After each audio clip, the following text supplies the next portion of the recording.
Hello everyone and welcome back to a brand new video. I am Mrs. Busy as per usual, and so here I am doing a vlog style video. I have to quickly get changed and run out the door. Sorry, I'll put you down too low there. I have to quickly get changed and run out the door, but I say we just get ready together and we can have a little chit chat, catch up. So I don't know if you guys remember, but in the last video I did like this, my last solo episode, which by the way, reminder, it's every fortnight.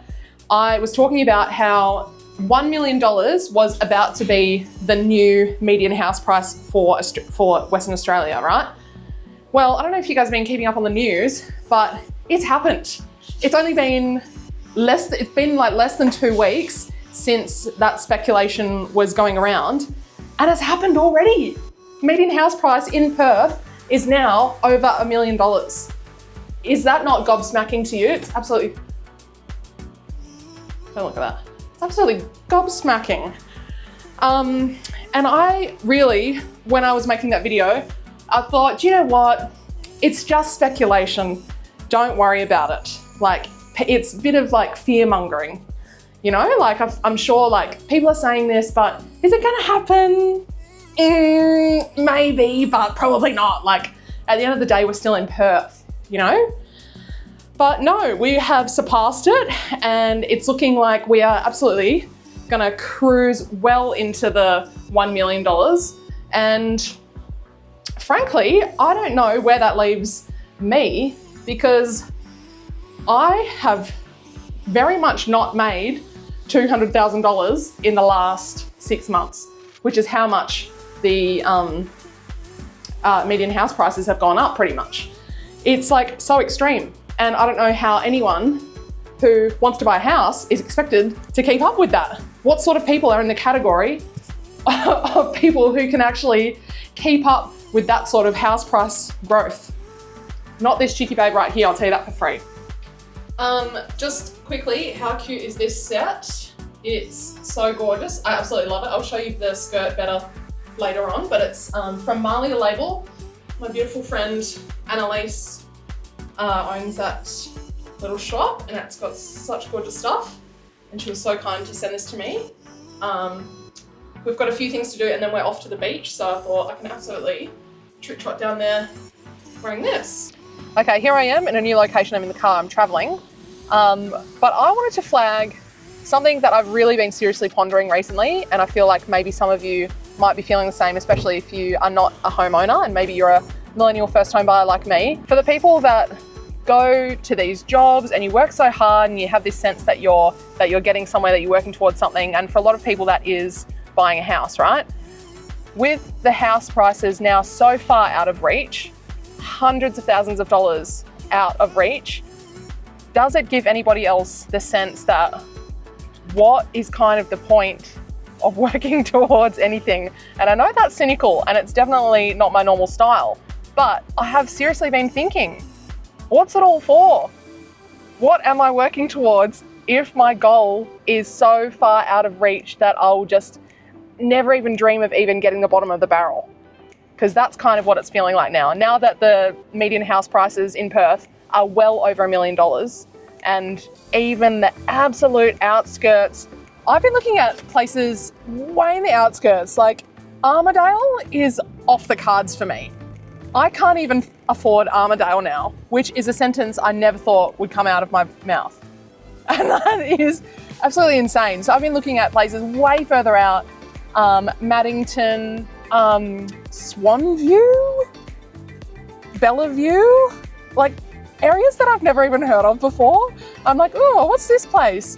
And their houses, you guys might have seen them. They're on realestate.com and Domain and everything. And they look like total shitboxes, but they're going for like from $5.99, for example, but then they've been condemned, they have to be bulldozed. That's the sort of housing market that I personally am contending with right now. We are off to catch the sunset at the beach. There's a cute little dog in the back there.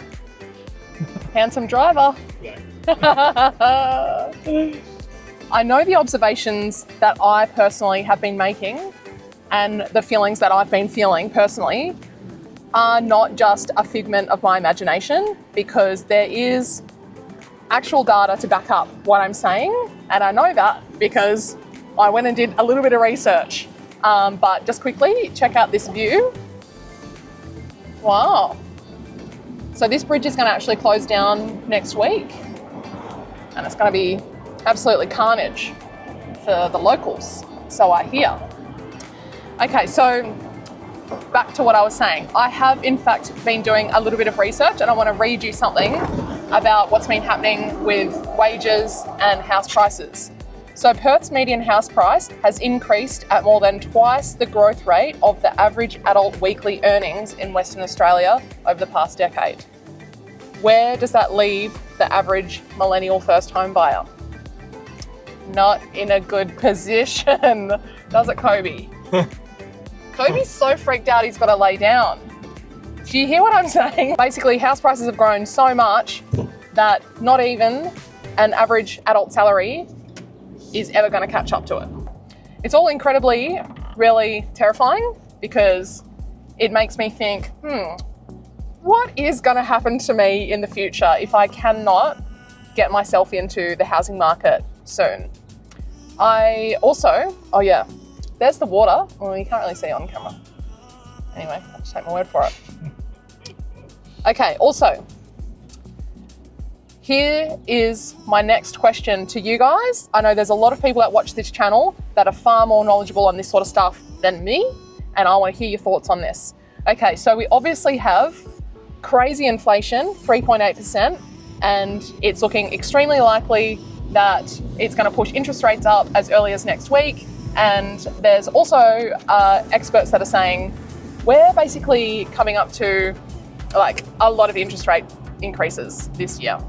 And when I was reading that news, was thinking, yeah, it's going to push house prices down, or people are going to be incapable of servicing their mortgages and they're going to rapidly start selling off all of these houses that they overextended themselves on.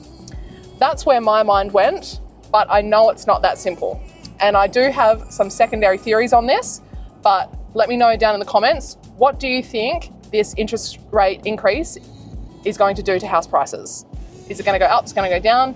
A lot of forecasters are saying, oh, house prices are still going to continue climbing and it's just going to be not as aggressive as was previously predicted. But let me know what you guys think and then put them in the comments and we'll chat about it down there. Iconic Perth symbol. Oh yeah. How good's living in Perth when you can roll down to the beach after work on a weekday and pop in for a swim? How good's that? It's looking a little windy though, which makes me nervous. So basically, first home buyers with just like an average household income can only afford the tiniest amount of what's on the market at the moment. I think only 12% because of how extreme prices are. What that means is you basically need a household income of about 180 grand just to afford the median house price. I don't know about you, but I'm definitely not making 180 grand. Kobe's been eating the roast lamb. It's not going, how's that going for you now, Kobe? It's not going too well, is it? Hey, little greedy guts. House prices in Perth have doubled since 2019. 2019 was only yesterday. And so it's crazy that we've had that level of growth in such a short amount of time. And not to mention like rent prices as well. A lot of people are spending upwards of 40% of their income just on rent. So neither options are like too appealing. And it's no wonder that we have such a homelessness crisis and cost of living crisis, and honestly a crisis in absolutely every direction at this point. And that's what makes living in a place like this such a blessing, and it forces you to appreciate the little things in life, like coming to the beach after work on a weekday. All right, I'm gonna leave it there for now. Thanks so much for watching. I did. Miles is telling me to show them the beach, and I'm saying, I bloody already did. Little slave driver. This is why I want to live in Perth. This is why you want to live in Perth. He really wants me to say that. I already said that. This is funny. All right, well, thank you for watching. Let me know your thoughts, like I said earlier in the video, and I'll see you guys in the next one.